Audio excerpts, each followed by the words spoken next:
통해서 싸우고 기병을 통해서 싸우기 힘들다. 그래서 넓은 벌판이거나 아니면 강 뒤에 있는 배수진을 칠 수 있는데 거기에 싸우자. 그래서 탕금대 설정했죠. 그렇지만 그거 어떻게 기마병 누구한테 깨져요? 조총병한테 깨지죠. 조총병한테. 자, 그래서 이걸 좀 보면 되고요.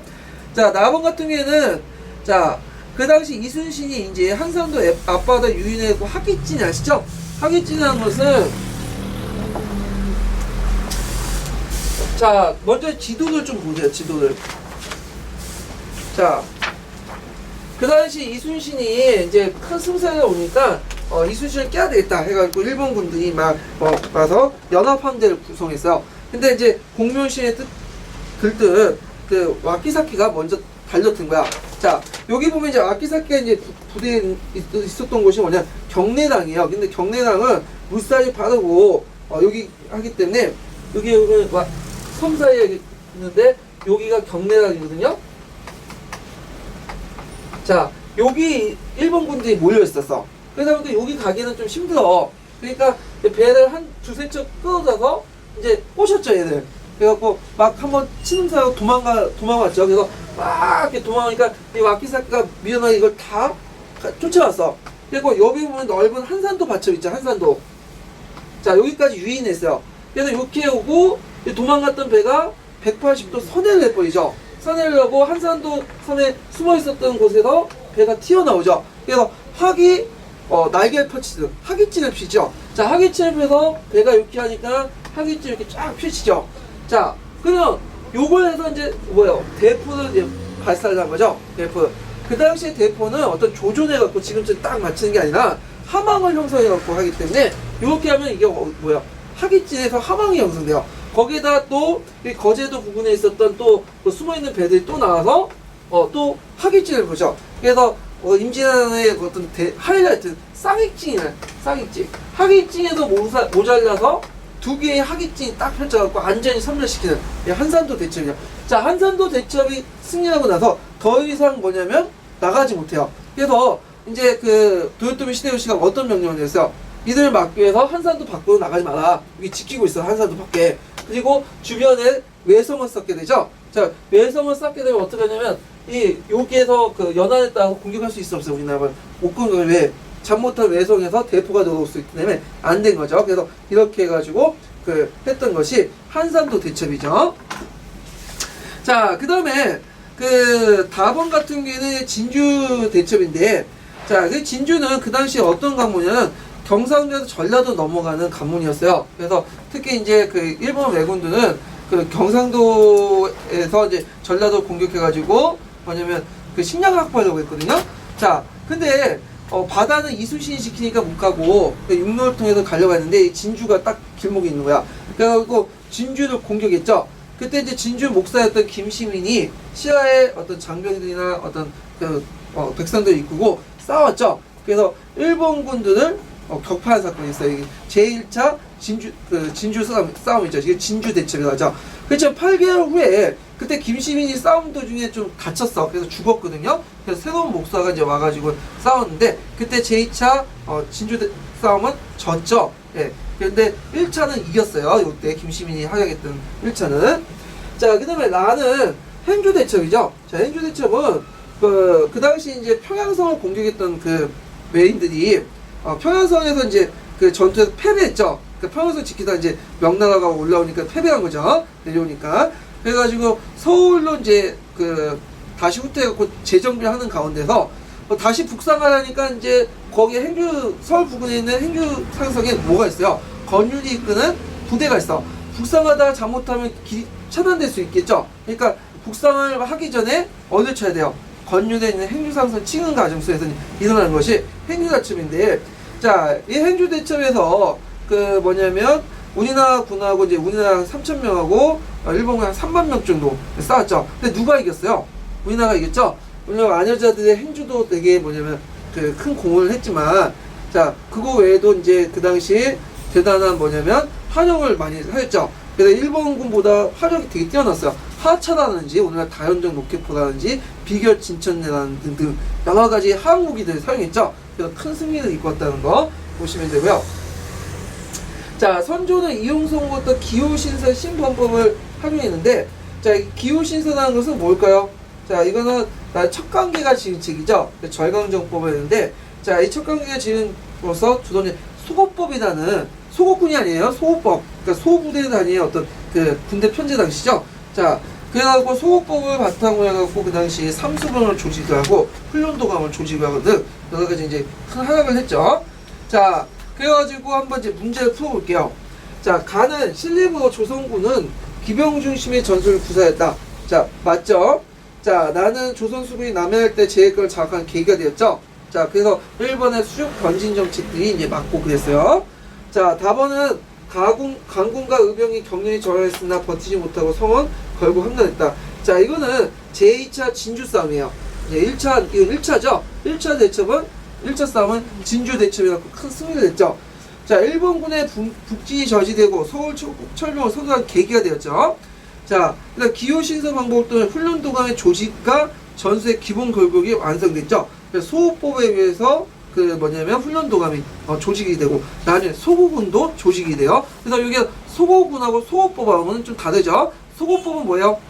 군대 조직 방식이고 소고군은 조선국의 지방 군대죠. 네, 이게 좀 명칭이 비슷해도 다른 거예요. 자, 그래가지고 이렇게 봤고요. 자, 20번 넘어가죠. 자, 요번에 이제 법전 문제가 있는데, 법전 문제는 예전에도 한번 나왔어요. 03년 기출문제 법전 문제 나왔는데, 자, 여기에서 이제 그 법전을 하기 전에 법전에 관련된 한번 내용을 한번 개관을 해볼게요.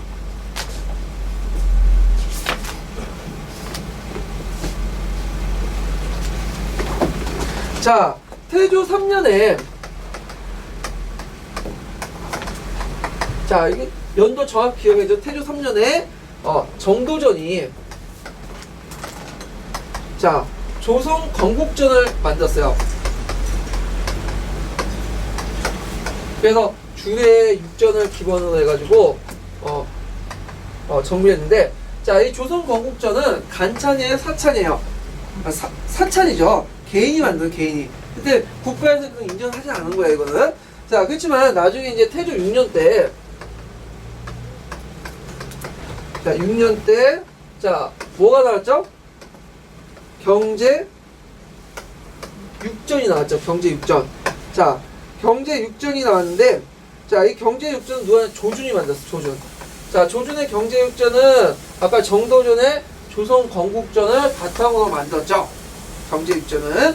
자, 그래가지고 이렇게 이제 후에 여러 법전들이 쭉 나와요. 자, 근데 이때부터 여러 법전이 나오면서 이제 법전이 서로 어떻게 돼요? 쌓이고 칙령도 쌓이고 그죠? 그러면 서로 충돌하는 게 있고 뭐 복잡하게 하니까 정부에서는 이걸 이제 둘로 나눌 필요가 있겠다. 정리할 필요가 있다. 종전 법전을. 그래가지고 하나는 권위진로, 그 다음에 영구지법, 이렇게 두 개로 나눠요. 법을. 그래서 이것은 이제 임시법, 녹이라고 하죠. 임시법, 녹을 나누고, 그 다음에 영구지법은 이제 전이라고 하죠. 자, 건국대전은 뭘 정리했을까요? 이 영구지법을 정리한 거예요. 그리고 그 세조 때부터 시작해가지고 성종 때 정리, 편찬사업을 새로운 법전을 만드는 게 아니라 기존의 법전을 정리한 거예요. 자, 그래서 이렇게 해가지고 몇 전 체제가 육전 체제가 형성됐죠. 육전. 왜냐면 그 건국대전은 건국대전은 뭐냐면 육전 6개 간서들의 내용들을 정리해서 수교도를 정리했기 때문에 등록들을 정리했기 때문에 육전 체제가 형성이 돼요. 자, 이거 건국대전은 형법이에요. 그러니까 유리에는 0이에요. 예? 유는 대명령을 따는데 뭐죠? 0이죠, 0. 예, 0. 0이에요. 이거는 행정법이에요. 일반 법을 말하는 거죠. 자, 건국지법 이외에도, 이거 건국대전 이외에도 이제 후대에 여러 법전들이 만들어졌죠. 이 후대 법전 여기 적을게요. 칠판 적을 때. 자, 조선 후기 때 여러 가지 사회적인 변화상을 담은 게 영조 때 뭐죠? 속대전이죠. 속대전. 자, 그래서 아까 전에 이거부터 속대전이고요. 자, 그 다음에 나중에 이제 정조가 자기 할아버지 영조의 개혁정책과 자신의 개혁정책을 다시 정리해서 편찬된 것이 뭐냐면 대전통보죠. 대전통보. 자, 그 다음에 이제 세도 정책을 거쳐서 대원군이 집권하고 대원군 때 이제 여러 가지 개혁 정책을 하게 되죠. 자, 이 개혁 정책을 담아놓은 것이 뭐냐면 대전 해통이에요. 대전 해통. 자, 대전 해통이라고 하고 요게 이제 대전 해통에서 빠진 내용과 각 정도의 세부 항목까지 적어놓은 게 뭐냐면 육전 조대죠.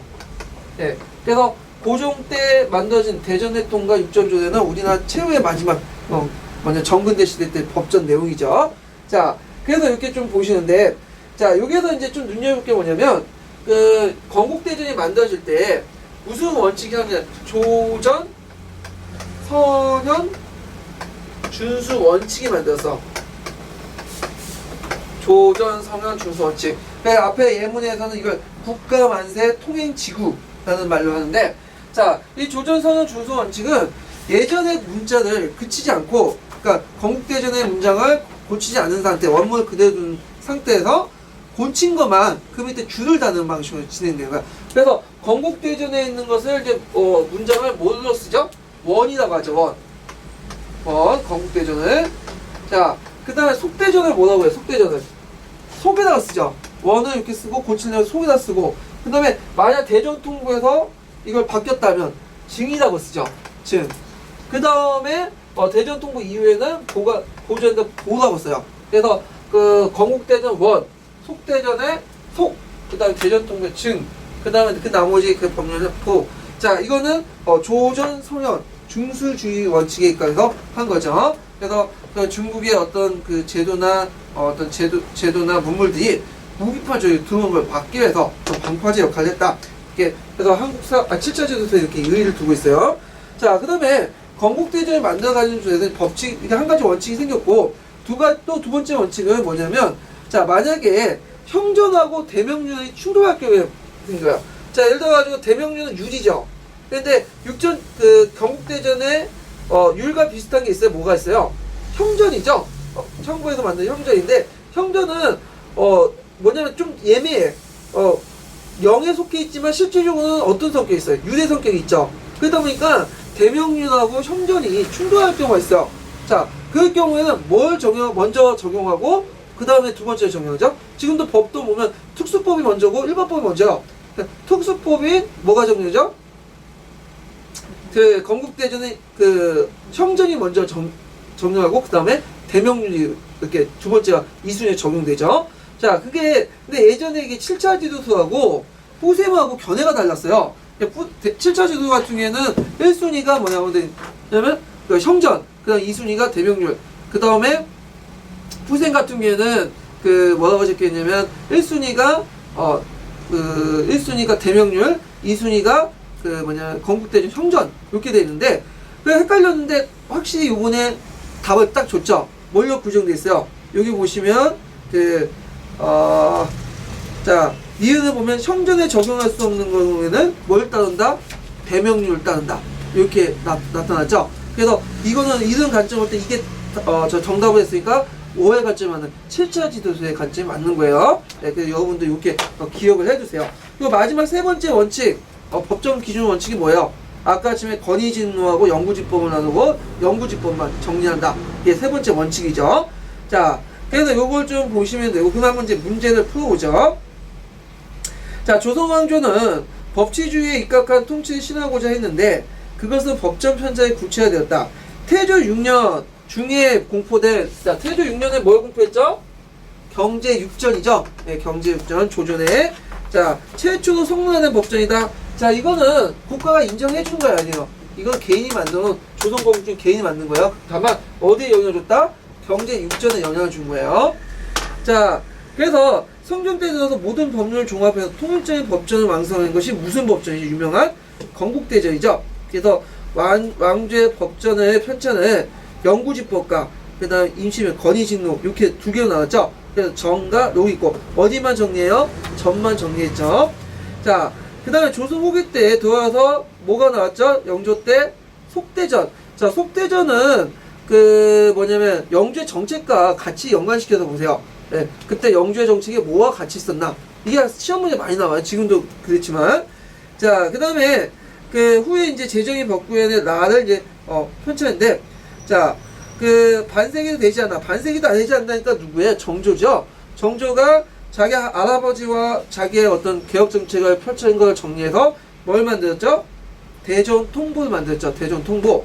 자, 대전통보를 복잡했고 나중에 이제 마지막 최후 법정인 대원군 때 만든 대정해통이죠. 세도 정치의 폐단을 개선하는 개혁책을 만들고 이걸 법전화 시켜놨죠. 자, 그러면 가해 정도준이 주관한 편찬했다 아니죠? 누구죠? 조준이죠? 예, 그 조준이고 경제육전은 자, 나는 국가 만세 통행지구 아까 전에 뭐다 조전성현 준수 원칙을 포방하고 자, 형전을 정응할 수 없는 경우에는 대명률 따랐다. 맞죠? 1순위가 뭐냐면 그 대명률이고 2순위가 형전이에요. 예, 이걸 좀 기억을 해주세요. 형전이 적용할 수 없는 경우에는 대명률 따랐다 해갖고 특수법인 그 맞아.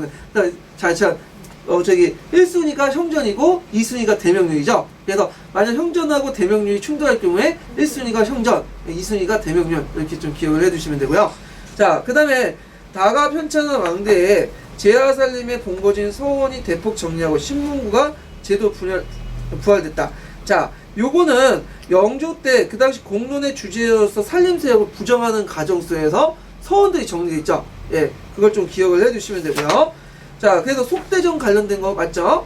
자, 나가 편찬, 그러니까 대전통부가 편찬한 시점에 자, 여기 보면 이제 그 6조 조대가 편찬됐고, 자, 6전 조대는 언제 편찬됐어요? 아까 아침에 6전 조대. 대전행통이 만들어지고 나서 그 부족한 부분을 채워놓고 시행 항목을 만들어서 6전 조대가 만들어진다고 했죠? 대원군 때죠. 자, 사형수에 대한 삼심제가 원격히 시행됐다. 자, 삼심제가 처음 언급된 건 세종 때고, 그리고 확립된 건 언제요? 영조 때죠. 자, 그래서 틀려요. 자, 그래서 다와 나의 문제를 풀려면 영조와 정조의 정책에 대해서 명확히 알아야 되겠죠. 예. 그래서 각각의 주요 법정들의 어떤 그 순서들, 주요 법정들의 원칙들, 그리고 특히 건국대적인 내용들 꼭 기억을 해두시고요. 그 다음에 영조와 정조의 정책하고 이렇게 법정하고 관련돼서 문제들이 2003년도에 나왔고 올해도 나왔으니까 좀 기억을 해두세요.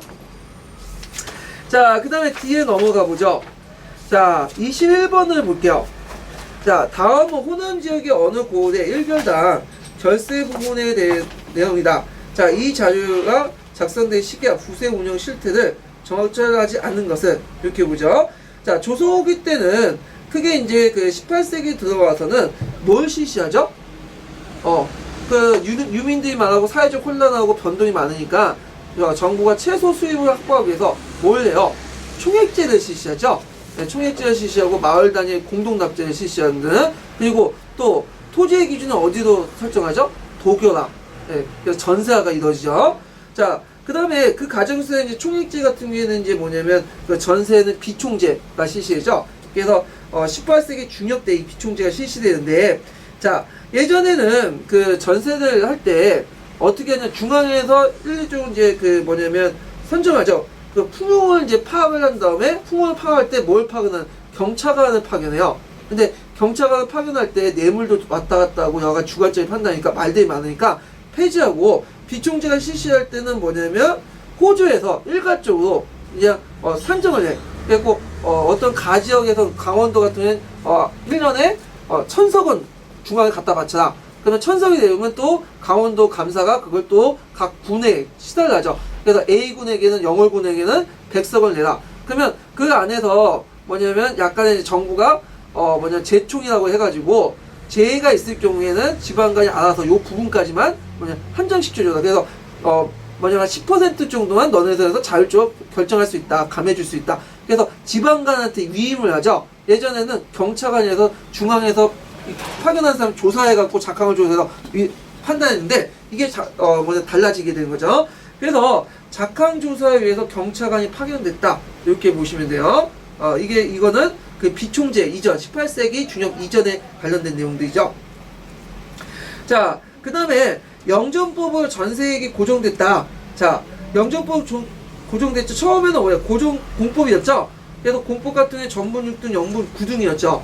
근데 이제 조선 후기 때 점점 양난이 발생하고 제지 사족들이 성장하면서 수조지가 점점 없어지죠. 그래서 전주 전객제가 없어지고 이제 지주 전호제도 대체했죠. 그래서 지주 세력들이 이제 전세 내는 거 싫어하고 또 토지도 항표되고 하니까 이제 토지 결수를 낮춰달라고 요구해요. 그래서 1결당 최하두인 4두도 이제 고정시켜 놓죠. 자, 그 다음에 훈련도감의 운영 자원의 일부를 토지세 충당했다. 자, 그렇죠. 삼수미죠. 그 위에 있는 삼수미 같은 경우에 그래가지고 이제 그 훈련도감의 운영에 삼수미로 토지세 충당을 냈고요. 그래서 나중에 이게 전세에 다시 편입되죠. 자, 그 다음에 공남의 일부는 진상으로서 명목으로 형납 사무됐다. 이거 당연한 대동법은 뭐만 되는 거야? 상공만 한 거죠. 자, 부정기적인 나는 별공과 그 다음에 망신한테 받기는 진상인데, 진상은 우리나라만 있는 특별한 제도예요. 그래서 어떤 특산물이나 이런 것들인데 되게 음식물 갖다 바쳤기 때문에 썩기 쉽죠. 그래서 여러 가지 혼란도 이제 하고 어려운 점이 많았는데, 진상이나 뭐 헌물 상납됐고요. 자, 부세 각 부분에는 비총재 운영 방식을 정했다. 맞죠? 그래서 총액제, 그래서 비총재라는 거 주로 아까처럼 말한 뭐예요? 주로 전세에 이제 적용되는 거죠. 예, 그래서 한총, 뭐 분총, 총액제들인데, 왜 이런 총액제를 설정했을까요? 총액제를. 예? 총액제를. 그 당시에 최소한의 세수를 확보하기 위해서 그러죠. 최소한의 세수를 확보하기 위해서. 자, 그러면 위에 있는 것들을 한번 보죠. 세미는 이제 전세민이 말하는 거고, 자, 삼수민 아까 침에 조선후기 때 널 뒀던 거죠. 훈련도감에 줬던 거죠. 그래서 사수, 살수, 뭐 포수, 대동정민은 대동민을 말하는 거예요. 1결당 12두. 자, 여기고요. 그 다음에 이제 그 본연 치계 시타 감이 이런 건 뭐냐면 조선후기 때 9년에 소요되는 어떤 지방 재정을 주는 납부비예요. 그래서 조선후기 때 가면 이게 이제 있는데 중국과 마찬가지로 예전에 지방 세금을 다 어디로 시고요? 중앙세제로 만들어. 그러다 보니까 지방 세금이 모자르겠죠. 그래서 지방 세금을 만들면 또 잡세가 생겨요. 그 중에 하나가 본연치계 시타감이에요. 예. 그 다음에 결전은 아까 조선 후기 때 군역법으로 부정한 내용을 부족한 그 세원들 토지에 부과하는 거죠. 자, 그 다음에 대동충미는 뭐냐면 축이라는 거 없어진 거, 부족한 것을 말해요. 그래서 대동미 중에 부족한 부분을 채워 넣는 거죠. 그 다음에 서원고급조라는 것은 뭐냐면 세금을 징수한 아전들에게 줬던 수고비를 말하고, 자, 방주인 근소조 같은 건 방주인 조선시대 때 지역과 연락을 담당했던 그 아전들이 있는데 그들에게 줬던 수고비들을 말해요. 자, 이런 세목들을 볼 때 우리가 볼 수 있는 것은 토지가 점점 세금이 뭘로 됐다? 전세화 됐다는 걸 알 수가 있고요.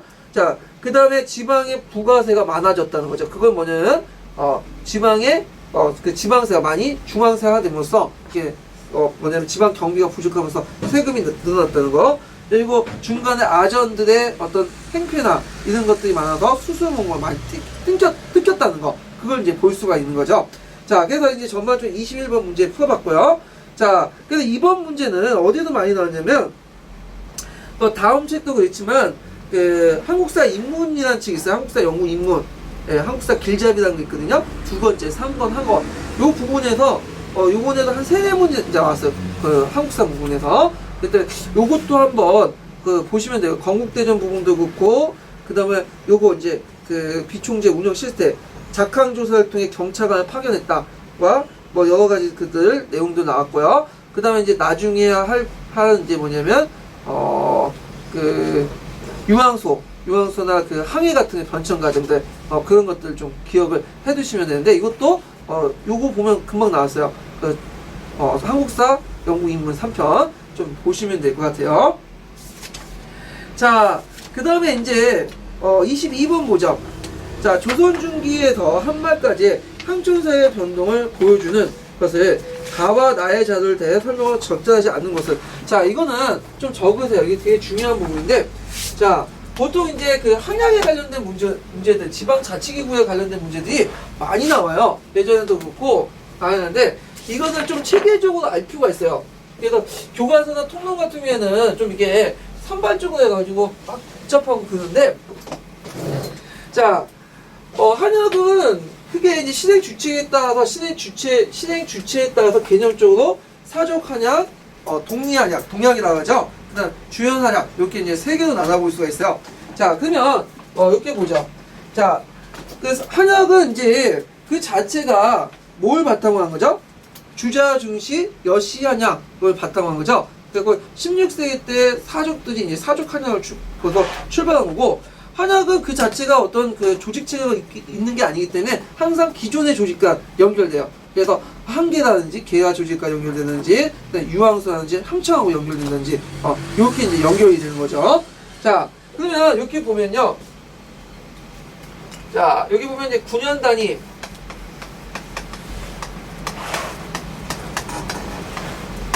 자, 있고, 동리 단위.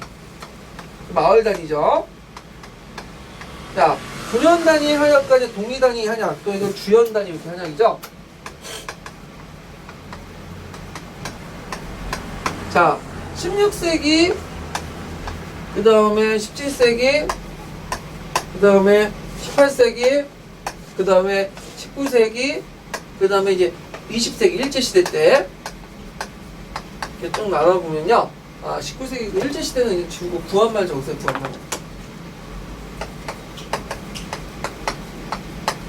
자, 구연 단위에서는, 여기 보면, 자, 구연 단위 한약에서는 초창기 때는 주연 한약을 내셨어요, 주연 한약. 자, 여기 9년 단위에서 주연 한약인데, 9년 단위, 이거 국가가 이제 처음으로 주도를 냈죠. 자, 우리가 보통 한약을 할 때, 처음 시작할 때는, 그 사대부가 자치적으로 한약한 건 없고, 조광주가 처음에 시작할 때는 뭐예요? 국가가 주도해야 됐어요. 국가가. 그래서 국가 주도의 한약인데, 우리 보통 국가하고 사대부가 대립관계라고 했죠? 근데 16세기 때는 국가가 사대부의 자치적인 영향을 인정을 해줬어요. 그래서 사대부 적국적 지방 통치에 끌어들어가서 그들을 매개해갖고 간접 통치하는 방식으로 이렇게 나갔거든요. 자, 그렇기 때문에 국가가 적극적으로 한약 정책을 써서 사대부를 통해서 그냥 시험하려고 했죠. 자, 근데 이게 제대로 안 됐어. 이건 이제 탄압을 받았죠. 조광조가 이게 했던 정책들은.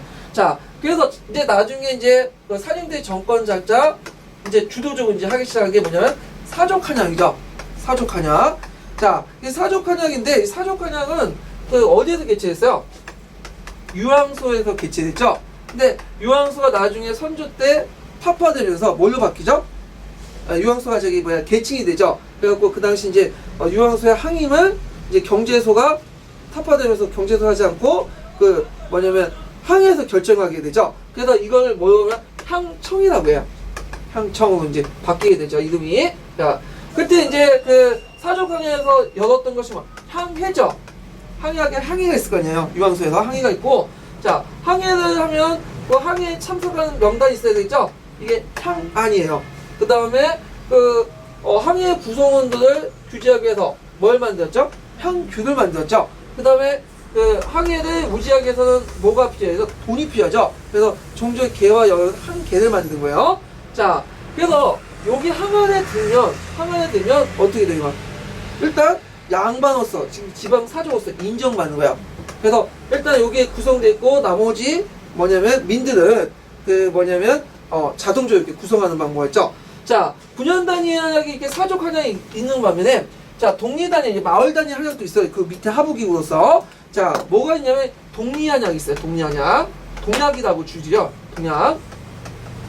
근데 16세기 때 동리 한약은 주로 상계만 주시해요. 상계.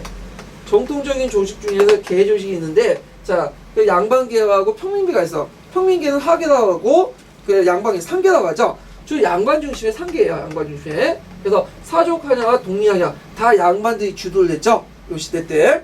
자, 근데 이제 17세기에서 중간에 넘어가면서 무슨 것이 있었어요? 17세기 때 양난 있었죠. 양난. 그래서 외난과 호난 이렇게 이제 있게 되는데, 자, 여기에는 이제 9년 단위 한약에서 이제 9년 단위 한약은 아까 전에 말한 것처럼 사족 한약으로 계속 지속이 돼요. 그 체제가. 네. 그래서 이렇게 지속이 되고, 자, 여기 뭐 중심 이제 그때 항청이라고 불렸겠죠. 자, 그 다음에 동리 한약에서 큰 변화가 일어났는데, 자, 그 당시에는 사회가 무너진 사회 질서가 있을 거예요. 그래서 무너진 사회 질서를 뭘로 복귀시키려고 했어요? 성리학적 가치 질서를 복구시키려고 했죠. 그래서 사회적 기강을 확립하려고 했고, 그래서 일반 백성들도 적극적으로 한약에 포함시켜야 된다. 단순히 그 구성원이 아니라 적극적으로 포함시켜야 된다. 그래가지고 종전의 상계 외에도 뭘 포함시켰냐면 하계를 포함시켰어. 자, 상계는 양반 중심이자 하계는 기존의 뭘 중심이야? 농민 중심이죠. 농민 중심. 자, 이렇게 그러죠. 근데 18세기에 들어가면서 이제 상황이 많이 바뀌었어요. 자, 18세기 들면서 무슨 권한이 커져요? 국가 권력이 권한이 커지죠. 왜냐면 17세기까지는 아직까지는 나름대로 전 중기까지는 뭐예요? 나름대로 이제 분당 정치의 군영이 나름대로 유지되고 사족 자치를 통해서 뭐는 나름대로 국가가 적당하게 이제 그들을 통해 통제할 수 있었단 말이야. 근데 17세기부터 들어오면 황국 정치가 되면서 이제 제대로 안 됐죠. 그러니까 이제 국가는 사족들이 이제 직접 통치하는 것보다는 국가가 직접 장악하는 방식으로 나가죠. 그러니까 숙종이나 영종제대 이제 중앙집권 방식으로 나가게 되죠. 그래서 국가 권력이 점점 커지면서 상대적으로 양반대 사족들 세력이 뭐냐면 약화되죠. 그리고 사족도 이제 분화가 일어나요. 자, 사족도 그 당시 상품화폐 경제가 발달되면서 뭐가 새로운 양반인 족보매입이나 이런 걸 통해서 등장한 신양가, 그 다음에 예전부터 어떤 구양으로 이제 나가죠. 그러니까 신양과 구양 간의 어떤 이해관계가 대입되기 시작하죠. 자, 그래서 이때 이제 국가가 이제 주도를 해가지고 이제 사족 한약보다는 이 사족 한약은 이제 없어지고 이제 이 구현 단위 한약이 이제 예전에 사족 한약 중심에 있는데 이제 뭘 단위로 중심하냐면 주연 한약, 수영이 여기 주연 한약이라는 것은 뭐죠? 수영이 주관하는 한약이죠. 자, 다시 이제 부활돼요. 예전에 주연 한약이. 자, 그때 이제 교과서에서는 이걸 정조 때 이렇게 돼 있는데 실제로 숙정부터 정조 때가 1년의 작업이라고 보시면 돼요. 자, 주연 한약이 있고, 자, 이때 이제 뭐냐면 향청에 향임을 둘러싸고 뭐가 일어나죠? 향전이 일어나죠. 향전. 왜 일어날까요? 향전이. 자, 그 당시에는 뭐 비총제라든지 공동납제라든지 뭐 총액제 같은 게 실시하죠. 자, 그러면서 이제 중간에 그 당시 작부제였는데, 작부제 예전에 설명했죠. 그 한국사 시간에 8결당 1명을 둬서 거기에 총책임을 주고 그 사람이 세금을 징수하고 관리한테 납부하는 거야. 그러면 그 납부한 사람은 면세 혜택을 받고 여러 가지 떡건물이 떨어질 수 있겠죠. 그러니까 이 작부제가 뭐냐면 그 작부제의 총책임자를 누가 맡냐면 그 다음에 항임이 맡아요. 그래서 이걸 이제 기득권이 있으니까 이게 경제적 권리가 있으니까 이걸 둘러싸고 항쟁이 일어나는 거야. 자, 누가 승리했죠? 돈이 많은 신양이 승리했죠. 예. 그래서 이제 신양인데 신양이 승리했다고 예전에 사족 활약처럼 떵떵거리지 못했어. 왜냐면 이때 이미 국가 권력 올라갔고 사족의 권한은 어떻게 돼요? 약해졌죠. 자, 그래서 이익만, 경제적 이익만 챙기고 어떤 새로운 권력 구조를 만들지 못했죠. 그게 한계인데, 자, 동리한약도 이제 마찬가지죠. 자, 이 동리한약도 이제 막 바뀌게 되는데, 자, 그 당시 마을 단위는 뭐가 행해지죠? 공동납제가 행해지죠. 그러다 보니까 세금을 이제 마을 단위에서 이제 징수하지 못하면 어떻게 돼요? 책임을 물어야 되잖아. 근데 주로 이제 그 당시 중심기구였던 항약에게 물어버렸다고. 근데 이제 상계와 하계도 이제 구성됐다고 했죠? 근데 양반들인 상계가 어디에 부가요? 하계한테 부가해. 그러니까 하계는 이제 건드리지 못하니까 없어지는 경우가 많아요. 이때 하계가 없어지고 따로 독립을 하고 그런 경우가 많거든요. 자, 그러면 이제 19세기 들어가죠. 자, 19세기는 어떤 시대일까요? 세도정치기죠? 세도정치기. 자, 세도정치기 때는 중심이 어디죠? 비변사죠. 자, 비변사가 관리의 어떤 임용권을 다 갖고 있죠. 그래서 일반 수정의 뭐냐면 임명권까지 갖고 있어. 그래서 매간 매직이 형성이 되고, 그러다 보니까 자기의 본전을 뽑으려면 어떻게 하든 수탈을 해야 되겠죠. 자, 종전에 유지했던 작부제가 없어지고 뭘로 바뀌죠? 수정과 아전을 중심한 수정 징수제가 바뀌었고요. 자, 그러면서 수정 징수제가 있으면서 이제 뭐냐면 작부제를 통해서 이득을 얻을 수 있었어요. 일반 신앙의 요 부분이 얻게 되죠. 그리고 종전의 주연 한약들은 이제 부세 자문기구를 떠나서 전락해서 어용화돼요. 어용화. 그래서 정부의 명령만 시달하는 그 역할을 하게 되죠. 그러니까 종전의 주연 한약이라든지 뭐 등리 한약이라든지 기존의 한약가는 믿을 수가 없어. 정부 손아귀에 노단하니까. 그래서 그때 당시에는 이제 예전에는 그 신앙들이 나름대로 요부민층이 기득권이 됐죠. 근데 여기는 요부민층이 기득권이 아니야. 이제 다 같이 고생을 받아. 그러니까 요부민이나 뭐 다른 다양한 민들이 뭘 결성은 도회라든지 그 다음에 이해라든지 이런 것들 새로운 한약을 만들어요. 이때는 정부와 다른 기존의 한약과 다른 도회라든지 이해 같은 한약을 하는데 정부 입장을 때는 이건 되게 안 좋은 현상이에요. 왜냐 이걸 바탕으로 반란도 일으키고 뭐 정소도 하고 상소도 하고 막 그러니까 자 이거에 대해서 뭐예요? 별로 안 좋게 생각하죠. 그리고 이 도예와 이해를 구성하는 가운데서 또 그 안에서 또 강제적으로 좀 하는 것도 있고 하니까 자 그래서 이렇게 해서 19세기 넘어가고요. 자 구한말 때 들어가죠. 자 구한말 때 들어가면 이제 여러 가지 가보개혁 같은 게 일어났죠. 자 가보개혁 보면 그 한학구구라든지 그다음 항학 판무 구정 같은 것들 만들어요. 그래서 지방 주민들이 지방행정단위로 해가지고 공공사무에 직접적으로 참여해서 지방자치의 어떤 시연으로서 이제 이게 구한말이 항해를 이제 이용을 했고요. 그러니까 근대 반편으로서 이용을 한 거죠. 그 다음에 이제 1920년대 30년대 들어가면 일제가 이제 그 항총사회를 장악하기 위해서 또 항해를 이용해요. 일종의 친일화시키죠. 근데 이런 것들이 있고요. 근데 오늘까지 나온 건 구한말 때까지 항해 조례가 그 항해 항해 구구 잠깐만요. 갑자기 생각이 안 나네. 항해 조교네요. 항해 조교하고 60페이지에 항해 판무 구정 관련된 내용이 나왔어요. 자, 그러면 이제 관련된 이제 문제를 한번 쭉 풀어볼게요. 자, 여기 보면 가는 도시로 하여금 지방 간에 여하여 항해를 설립하고 강변을 쭉 있는데, 자, 이거는 그 가보개혁 때, 제2차 가보개혁 때 지방민들의 어떤 지방 참여를 유도하기 위해서 했던 항해 조교에 관련된 내용이죠. 항해 조교에 관련된 내용.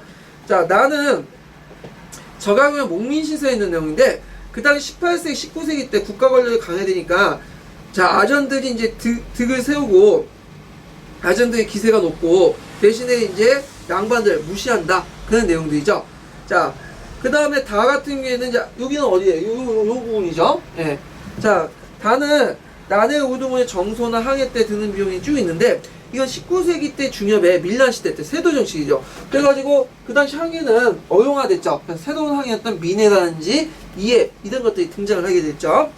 자, 나 같은 경우에는 자, 내 사족 중에 허물이 없는 자는 항안에 입록하고 입록할 때는 먼저 초안을 작성한 뒤에 이 당을 모아 통일하여 모의 좋다고 쭉 있는데, 자, 이것은 16세기 때 사족 항약의 모습들이죠. 자, 그래서 이렇게 순서대로 하면 뭐예요? 라, 나, 그 다음에, 다, 그 다음에, 가죠. 순서대로 하면. 자, 그래서 한말 때 항총사의 변동이니까 이 가가 여기 한말이죠. 예. 자, 이렇게 좀 보시면 돼요. 자, 그러면 각 문제를 풀어보면, 1. 가를 통해 정부가 사족의 권한을 강화하고 항해를 전국적 차원에서 제도하려고 했으면 알 수 있다. 자, 이거는 16세기 때 조광조가 정권을 장악하자 아까 제가 무슨 한약을 만든다고 했죠? 중형 한약을 만들었죠? 이때는 국가가 한약을 통해서 뭐냐면 사대부를 끌어들이려고 했어요. 그래서 그들의 어떤 것을 통해서 지방자치를 인정하는데, 그것은 이미 국가가 뭘 적극적으로 수용하고 심화됐기 때문에 성리학적 가치가 이념들을 수용했기 때문인 거죠. 자, 그 다음에 나를 통해서 항리의 사회적 이상이 높아지면서 항리가 항총사에 홀드했음을 알 수 있다. 자, 맞죠? 나는 몇 세기 때? 18, 19세기 때. 예, 그래서 국가 권력이 이제 점점 사족은 도저히 미칠 수 없다. 자치적 능력이 뛰어났다. 국가가 직접 간섭을 하게 되죠. 자, 그 다음에 다를 통해 밀란의 지도자가 항해를 하여 농민의 동원할 수만 있었다. 자, 이때 항해는 기존의 항해와 다른 이해, 민해, 도해 이런 것들이에요. 자, 그 다음에 나 같은 경우에 아까쯤에 항촌 사족이 항안에 엄격히 관리하면서 항리층의 항해를 배제하는 걸 알 수 있다. 맞죠? 그래서 항안에 드는 사람만이 그 다음 지방 사족들이었죠. 자, 작성된 용도 아까쯤에 순서들 있으니까 답은 1번이죠. 예, 이렇게 해서 이제 봤고요. 자, 그 다음 뒤에 넘어가서 23번 볼게요. 자, 다음 자료에 관련된 설명을 적절한 것은 보기에 고르시오. 자, 이거는 뭐와 관련된 내용이냐면 그 울룡도와 독도에 관련된 내용이야. 구한말 때 울룡도와 독도에 관련된 내용인데, 자, 그러면 울룡도와 독도의 역사에 대해서 한번 보죠. 자, 울룡도와 독도는 예전에 신라시대 때 그 전에 누가 정부였죠, 여기가? 갑자기 생각 안 나네?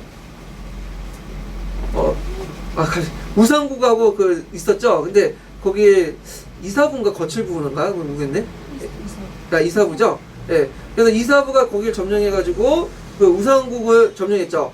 그때부터 우리나라 영토에 이제 편입됐는데, 자, 조선시대 때는 이 울릉도 지역에 공도정책을 폈어요. 여기는 세안정책이라고 했죠. 또 다른 말로. 너무 외적들이 빈발하다 보니까 거기 지킬 수 없으니까 그냥 비워둬라, 성을. 그 다음에 조선 후기 때도 일본 애들이 와가지고 거기 잠입을 하고 어업 기지를 만들고 해가지고 안영복이 그 당시 이제 숙종 때 안영복이 그 울릉도에 이제 일본인들 몰아내고 애도맞고 가져가서 울릉도가 우리 땅이라는 걸 인식시켜줬죠.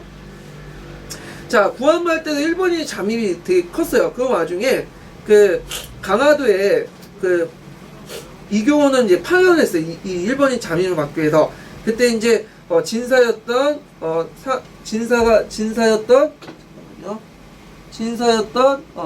진석규라는 사람이 그 당시 이제 울릉도에 거주하고 있었어요. 그래서 그때 거주민들이 좀 있었는데, 자, 그들의 이제 건의를 이제 받아들여서 홍순부의 건의를 받아들여서 그 거주민 중에 일부를 도당으로 임명했어. 도당. 자, 도당으로 임명하고 자치적으로 나는데 운영을 했어요. 근데 아직까지는 종전에 있었던 공도정책을 계속 유지를 했죠. 명시적으로. 자, 그러다가 나중에 갑오개혁 때 이제 일본인들이 계속 들어오니까 정부에서 안 되겠다. 여기에다가 이제 그 도장을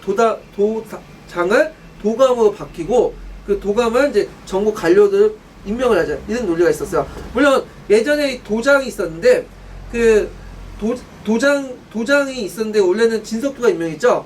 그 지역민들이. 근데 진석규가 일본인한테 돈을 받아 먹었어. 그래서 살림 결재권을 자기 멋대로 줬기 때문에 나중에 월선 만호가 그걸 도장을 겸했거든요. 근데 이때 이제 갑오개혁 때 다시 중앙에서 이제 도장을 도감으로 바뀌고 따로 이제 간직을 둬서 이제 파견했어요.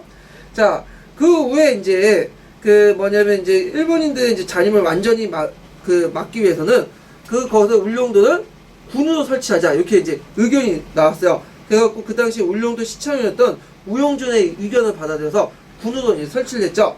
그래서 이때 이제 대한제국 식령 41호로서의 반포를 했죠. 그래서 울릉도의 범위를, 군의 범위를 울릉도, 석도, 그 다음에 죽도, 이렇게 하죠. 여기 석도라는 것은 독도를 차음한 거야. 네. 원래는 돌섬을 차음한 거죠. 그래서 그 돌섬의 방언을 활용한 것이 이제 독도고, 그리고 돌섬을 그 음만 빌린 것은 차음한 것은 이제 독도라고 하죠. 네, 독도.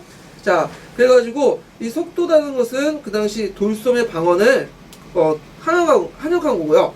차음한 건 독도고, 오늘날 요건 독도로 많이 쓰이죠. 근데 이제 그 울릉도 사람들은 그 지역을 돌섬 그래요. 돌섬.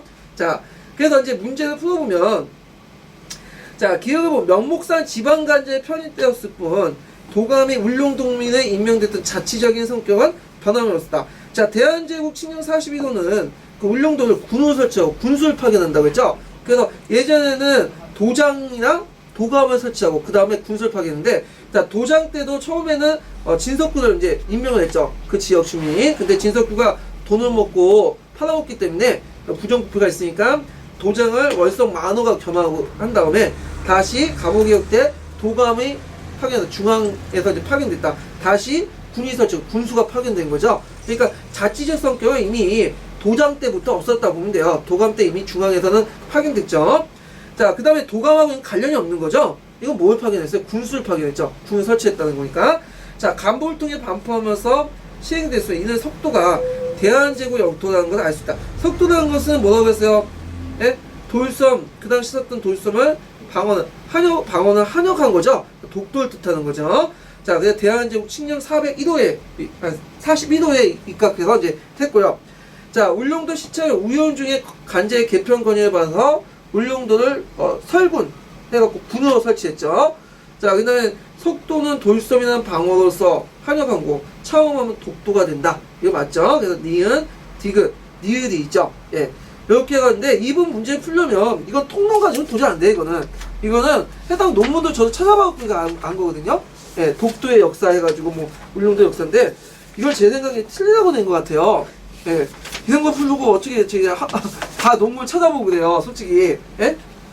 지방의 역사까지 다 알아야 되겠네요. 그러면 경기도 하성군의 역사, 남평의 역사, 의정부의 역사, 동두천의 역사. 예.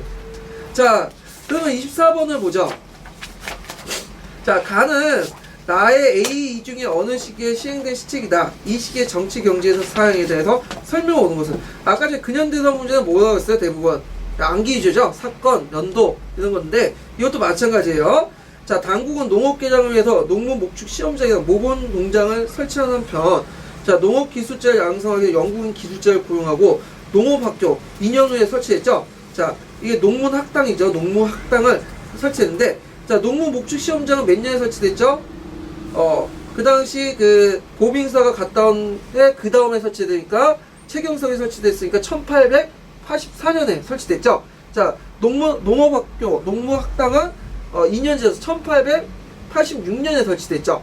자, 그 다음에 미국에서 각종 농기구를 수입했어요. 자, 그 다음에 양장업 같은 걸 진흥하기 위해서 장삼공사를 설치했어요. 장삼공사. 자, 장삼공사는 그 당시 서국 열강들과 통상을 하기 위해서는 나름대로 좀 약간 그 선진 기술이 필요하다. 그래서 선진 기술 차원에서 양장 기술을 받아들였는데, 자, 이때 설치 연도가 1884년이에요. 1884년. 자, 그러면 이제 나번에서 이제 이와 관련된 연도를 찾아가지고 지문에서 찾으면 되겠죠. 자, 나보면 강화도 조약은 몇 년에 일어났어요? 1876년에 일어났죠. 자, 그 다음에 궁극기부처는 몇 년에 일어났죠? 1894년에 일어났죠. 자, 아간파처는 몇 년에 일어났어요? 1896년에 일어났어요. 자, 대한제국은 1910년에 멸망했죠.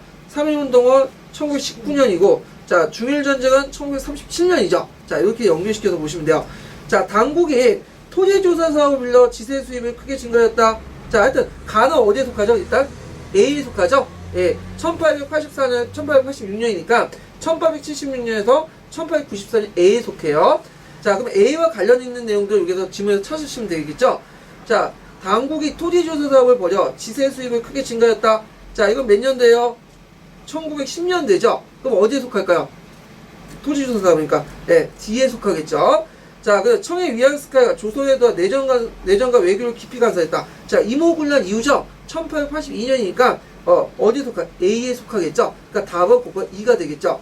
자, 당국이 농공범지에 포방하는 가운데 대륙 침략의 본격화 했다. 자, 농경범지가 뭐냐면 그 당시 이제 그 대륙 침략의 후반 기지로서 우리나라를 이용을 했죠. 그래서 남쪽에는 농업, 북쪽에는 공업시설을 이제 설치했는데, 자, 이건 1930년대 대륙 침략기죠. 그러니까 뭐에 속하겠어요? 대강 2에 속하겠죠. 자, 당국이 스스로 철도를 부설하고자 하였으나 외국의 반대와 자본의 부족이 실패됐다. 자, 철도 부설 노력은 1894년에 찾아보니까 이제 공무왕원에서 철도국을 설치하면서 나름대로 철도 체계를 통일하고 했지만 자본이 부족했기 때문에 안 됐다고 했어요. 게다가 대한제국 시기에 이용익이 난 사람이 우리나라 그 당시 이제 그 지선은 이미 일본한테 다 뺏겼죠. 예, 아니 간선은 중요한 그 간선들은. 근데 이제 간선을 연결한 지선들을 그래도 우리나라인데 힘을 통해서 성립하자는 철도 뭐 부설 운동을 펼쳤는데, 자, 근데 자본이나 기술 같은 게 딸리다 보니까 이게 잘 안 됐죠. 그래서 다 일본한테 넘어가게 돼요. 자, 그래서 이 시기는 되게 보면 대한제국 시기하고 이제 관련돼서 B와 C 시기에 이제 해당되겠죠. 자, 그 다음에 5번 같은 경우에는 보면 당국은 탁지부 중심으로 재정이 일어나게 깨하고 은본위의 화폐제도를 시행했다. 자, 맞죠? 자, 이건 아니 맞은 게 아니라 이거는 그 제1차 가보개혁이죠. 1894년이니까 B에 해당되겠죠. 자, 이렇게 해서 보시면 되고요. 자, 65번 보면 제가 좀 약간 이게 잘못된 거 있는데 5번에 탁지부를 중심으로 재정이 일어나고 근본위 제도가 은본위 제도 고치세요. 은본위 제도. 네. 자, 65페이지의 설명 부분에 5번 설명 부분이 있어요. 탁지부를 중심으로 재정이 일어나되고, 네, 은본위 제도를 실시한 것은 1894년 1차 가부개혁 때다. 네, 이렇게 고치시면 되고요. 자, 그 다음 넘어가서 25번 보죠. 자, 25번 보면 다음은 일제강점기 조선 총독이 취임하면서 발표한 유교 및 훈시에 관한 거다. 자, 여기 주요 내용들 보면 3대 부임, 3대 그 총독이었던 사이토가 와가지고 종전 헌벌경찰제도 폐지하고 태형령을 폐지하고 지방의 나름대로 자치령을 실시하고 등등 해가지고 나름대로 문화정치를 내걸었어요. 이와 관련된 연설문이에요. 자, 그럼 문화정치 때 1920년대 행해졌던 것들 이제 찾아보시면 되죠. 자, 일제는 소장농을 보호한다는 명목으로 조선농지령을 공포했다. 자, 2002년도 한번 그 이름 네 자가 나왔죠. 다섯 자가 몇 년이죠? 1934년. 예, 일제가 대륙 침략기 초기였다.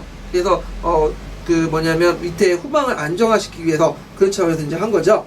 자, 일제는 사회주의 사상과 조직운동을 대응하기 위해서 치안유지법을 시행했다. 자, 1925년이죠. 자, 1925년 일본에서 시행한 치안유지법 그대로 한국에서 시행했죠.